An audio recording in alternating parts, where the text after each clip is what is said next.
Hola a todos, mi nombre es John Jairo Maya. Hola, mi nombre es Laura Meneses. Mi nombre es Juan Felipe Giraldo. En este video vamos a mostrarles el proyecto final que hicimos para la materia análoga 2 en la Universidad Tecnológica de Pereira. Este proyecto consiste en un amplificador de dos etapas, una etapa de voltaje y una etapa de corriente.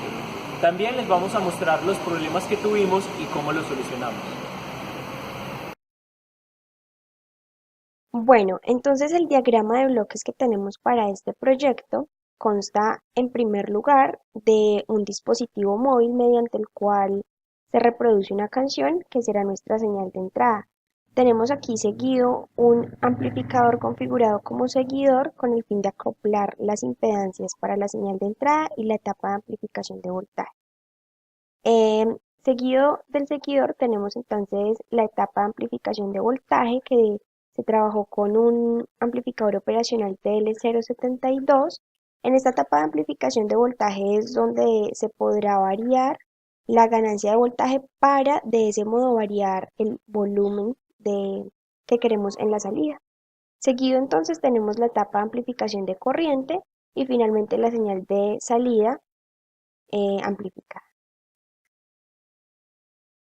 Bueno, entonces inicialmente tenemos por acá nuestra señal de entrada, que para este caso fue de 100 milivoltios, y está entrando a un amplificador operacional que está configurado como seguidor. Esto lo hacemos con el fin de generar una copla de impedancias entre la señal de entrada y la etapa amplificadora de voltaje. Seguido de ello tenemos entonces nuestra etapa amplificadora de voltaje, que fue en realidad un amplificador operacional TL072. Estos dos amplificadores están internos en la misma pastilla, entonces en realidad utilizamos un solo integrado.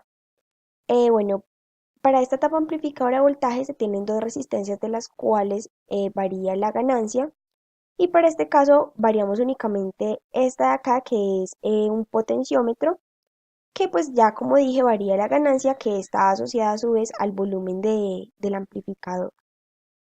Seguido de ello tenemos entonces ya nuestra etapa amplificadora de corriente, que en realidad es un amplificador clase AB compensado por diodos. Trabajamos por acá entonces con dos transistores, uno NPN tip 31 y PNP tip 32. Trabajamos con estos transistores porque tienen alta capacidad para soportar muy buenas corrientes, y estas resistencias R1 y R2, como pueden ver, son las mismas. Bueno, acá dice en realidad R4, pero es R2 o bueno, da igual, son las mismas. Em, Estas resistencias fueron calculadas. Bueno, adicional a ello, lo que está ocurriendo con nuestra señal aquí en esta etapa amplificadora de corriente es un fenómeno, o sí, bueno, un fenómeno que se llama espejo de corrientes. ¿Qué sucede? Que en la base de nuestros transistores está exactamente la misma corriente. Es por ello que se busca que nuestros transistores tengan aproximadamente el mismo beta, que las resistencias son iguales. Esto con el fin de que nuestra señal, el ciclo positivo de nuestra señal, opere únicamente con este transistor, y el ciclo negativo de nuestra señal opere únicamente con ese transistor, obteniendo así una muy buena amplificación de corriente en la salida. Aquí tenemos entonces una resistencia de 8 ohmios que simula nuestro parlante, que es de 8 ohmios. A continuación entonces vamos a mostrar los datos con lo que contamos para el diseño de nuestro amplificador de dos etapas. Tenemos una potencia de 3 vatios de la carga. Tenemos la carga que es igual a 8 ohmios. Tenemos el voltaje colector emisor en saturación que es igual a 0.9 voltios. Tenemos la corriente mínima del diodo que es igual a 1 mA. Esta es la corriente mínima en la que el diodo está operando. Tenemos el voltaje del diodo que es igual a 0.683 voltios. La corriente IQ que es igual a 2 veces la corriente mínima del diodo. Y el beta que es igual a 140 en nuestro diseño. Bueno, entonces ahora, para hallar entonces nuestro voltaje pico, entonces utilizamos la siguiente ecuación, donde decimos que la potencia de la carga va a ser igual a voltaje pico al cuadrado sobre 2 veces la resistencia de la carga. Entonces decimos que el voltaje pico va a ser igual, despejando el voltaje pico, decimos que es igual a la raíz cuadrada de la potencia de la carga por 2 veces la resistencia de la carga. De esta manera entonces tenemos los siguientes valores. Reemplazando en la ecuación decimos entonces que los 3 vatios, que son la potencia en la carga, por 2 veces el valor de la carga, nos va a dar como resultado el voltaje pico, que es igual a 6.9282032 voltios. Ahora, ya tenemos el voltaje pico. Ahora ya vemos la corriente pico y decimos que la corriente pico va a ser igual a la raíz cuadrada de 2 veces la potencia de la carga sobre la resistencia de la carga. Esto va a ser igual a 2 veces el valor de la potencia de la carga sobre los 8 ohmios de la carga, obteniendo así una corriente pico igual a 0.866 amperes. Ahora, para hallar VCC es necesario hallar primero VCC para poder obtener el valor de R1 y R2. Entonces decimos que el voltaje VCC va a ser igual al voltaje pico más el voltaje del colector emisor en saturación. Entonces, reemplazando los valores, tenemos que el voltaje VCC va a ser igual, o el voltaje de polarización va a ser igual a 7.8282 voltios. Listo.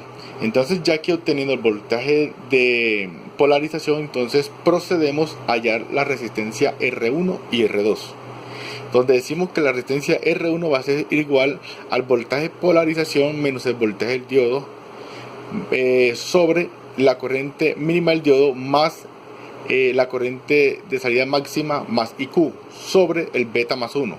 Si reemplazamos todos esos valores, obtenemos como resultado que la resistencia R1 va a ser igual a 998.48 ohmios, que es aproximadamente igual a R2. ¿Por qué? Porque estamos trabajando con un circuito amplificador de corriente de 2 etapas por simetría. Entonces, por lo general, R1 va a ser igual a R2.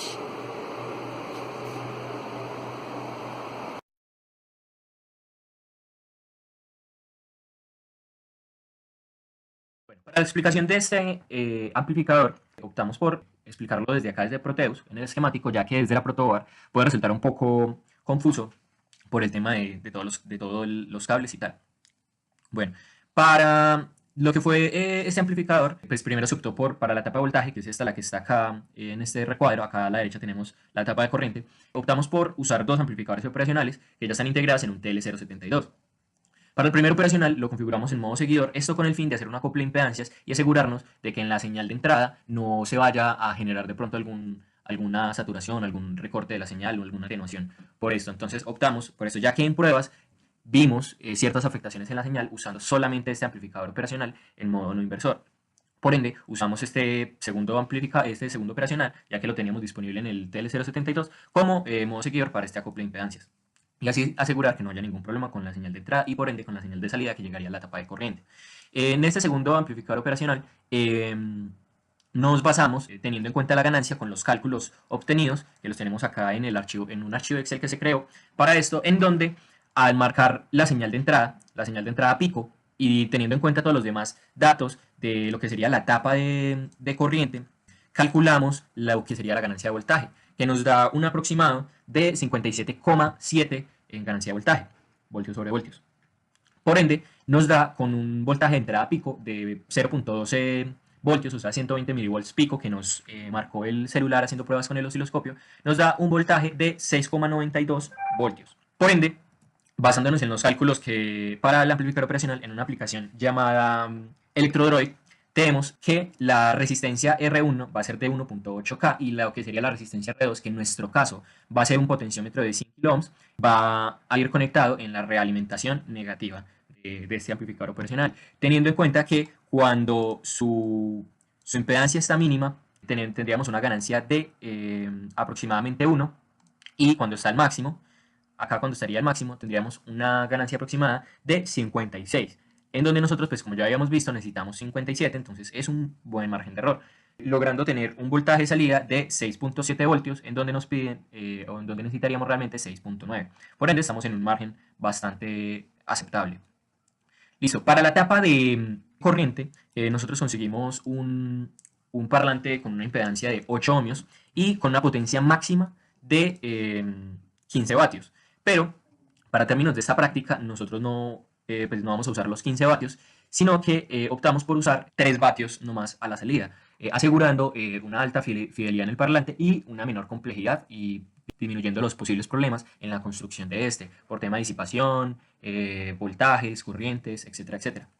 En donde, teniendo en cuenta, pues digamos las fórmulas, ponemos la potencia en la carga de 3 vatios, teniendo en cuenta también la resistencia en la carga, podemos hallar la potencia en la fuente, la potencia en el transistor, en donde en el mismo archivo de Excel nos dice, teniendo acá los datos del TIP 31 y el TIP 32, que sus datos son muy similares o prácticamente iguales, idealmente iguales, aseguramos que la potencia disipada en el transistor sea menor a la potencia máxima que él es capaz de disipar, que en este caso es 2 vatios. Y según cálculos, esta potencia nos da de 0.6 vatios, en donde el transistor es capaz de soportar 2, por ende es mucho menor. También, mediante unas pruebas que se hicieron, y digamos también en la hoja del datasheet, que ahorita la veremos, vemos que a esta corriente de 0.8 amperios, el voltaje colector emisor en saturación no va a ser de 1.2 como lo marca en el datasheet máximo, sino que según la curva con respecto a esta corriente es de aproximadamente 1 volt o 0.9 volts, que fue más o menos lo que medimos. Y también revisamos que la corriente de salida máxima en el colector sea menor a la del transistor, que en este caso es capaz de soportar 3 amperios. Y pues también anotamos la beta, que es necesaria para el cálculo de R1. Listo. Para términos de ejemplos, vamos a ver qué pasa si esta corriente o la potencia en el transistor exceden todos los parámetros máximos del transistor. Vamos a poner acá una potencia en la carga de 25 vatios, vemos que ya acá el transistor estaría disipando 4,15 vatios, que es muy por encima de la potencia máxima disipada posible en el transistor, que es de 2, y más sin embargo la corriente sigue siendo baja. Pero si subimos esto aún más, pongamos 45, por ejemplo, vatios, vemos también que la corriente supera y nos marca en rojo diciéndonos de que la corriente máxima del transistor está siendo superada. Bueno, vamos a poner esto acá en 3. Listo. Lo otro que vamos a ver es el cálculo de R1, que es bastante complejo, digamos, teniendo en cuenta todas las variables, pero siguiendo las fórmulas de la guía, nos calcula el valor de R1, que nos da un aproximado de 1 kiloohmio. Más sin embargo, por términos de la práctica, tuvimos que subir esta resistencia de 1 kiloohmio a 1.2 kiloohms para disminuir la corriente de los transistores cuando está en reposo, es decir, cuando acá en la entrada de la señal su corriente, su voltaje es 0, por ende en la salida debe dar 0, pero siempre hay una corriente de fuga debido al voltaje en estos diodos. Esta resistencia la subimos ya que como el voltaje en los diodos depende de la corriente por la que fluye, si subimos y aumentamos la resistencia, disminuimos la corriente por la que fluye en él y a su vez disminuimos el voltaje, que se va a ver directamente afectada en el transistor, que si el voltaje baja, pues la corriente que va a pasar acá, que teóricamente debería ser 0, pero en este caso nunca es 0, va disminuyendo hasta lograr una corriente muy baja.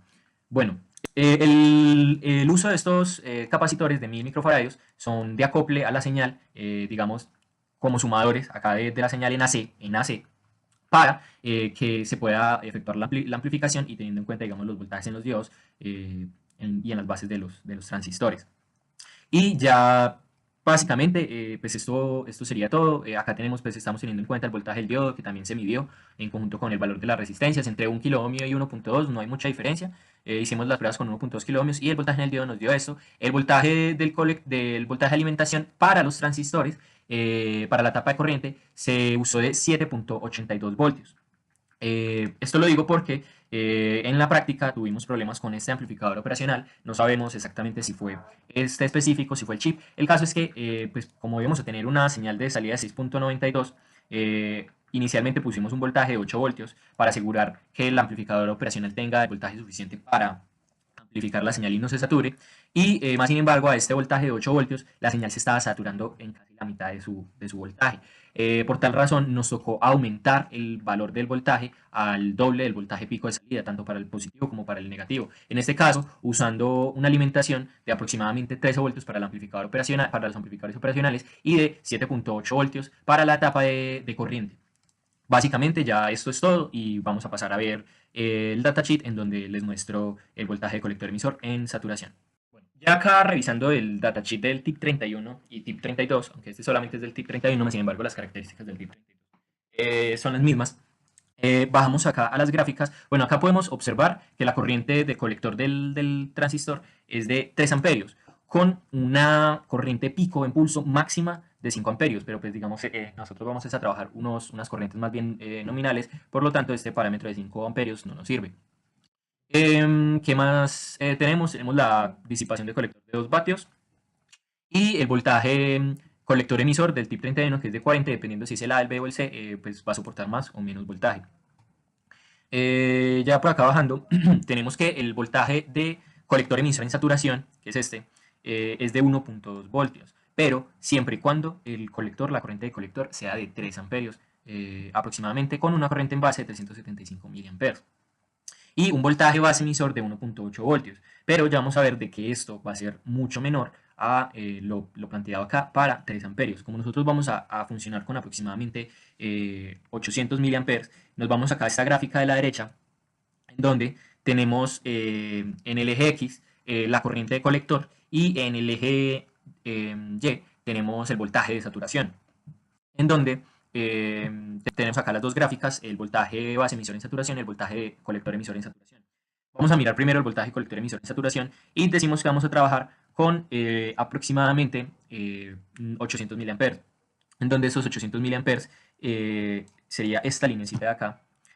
Acá tendríamos 1 ampere, esta gráfica está en miliamperes, acá tendríamos 1000 miliamperes, 900, 800 miliamperes. Y si subimos, es más, de hecho, tenemos, como esta gráfica está acá en milivoltios, tenemos que este voltaje de colector emisor en saturación va a ser un poco menor a los 0.2 voltios, a los 200 milivoltios. Pero manejando, digamos, una seguridad en estos transistores, optamos por que teóricamente tendríamos una corriente de 1.3, 1.4 amperios, asegurando tanto en la fuente de voltaje, que la fuente de voltaje depende de este valor de colector emisor en saturación, asegurando de que el transistor nunca vaya a entrar en corte en caso de que le ingrese una señal pico un poco mayor.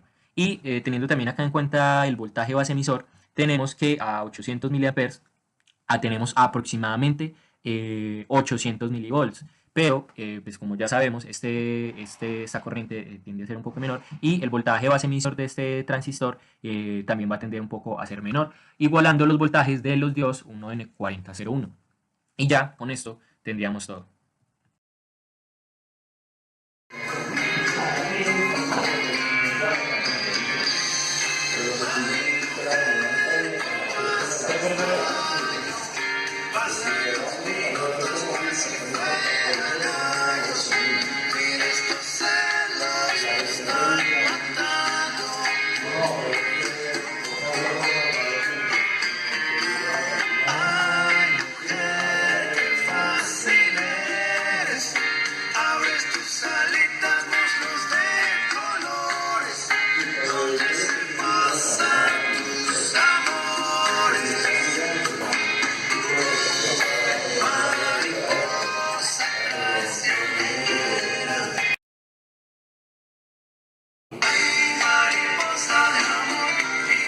Ahí está, si bajamos el volumen, vemos cómo cambia la pendiente del plano de fase.